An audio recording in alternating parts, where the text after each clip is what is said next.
Start by attaching the wheels and the adjustable leveling feet to the four corners of the cupboard base. Then, flip the base over and use a level to make sure all the wheels and feet are aligned. Now screw the L joiners to the base and do the same with the cupboard top. Keep the screws loose and tighten them up towards the end of the installation. Do the same with the cupboard top cover.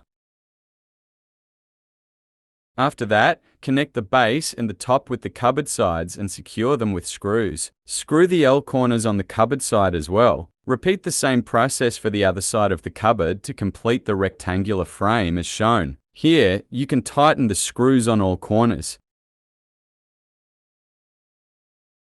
Then, carefully tilt the cupboard upright on its wheels or feet. Check that all the parts are firmly screwed in place. Now, you can attach the back of the cupboard. There are two pieces for the back. Fit each piece to the corresponding section of the cupboard and screw the middle joiner to connect them. The last step is to install the doors. Simply snap the edges of the doors to the cupboard. You don't need any screws for this part. And that's it. You have successfully assembled your cupboard.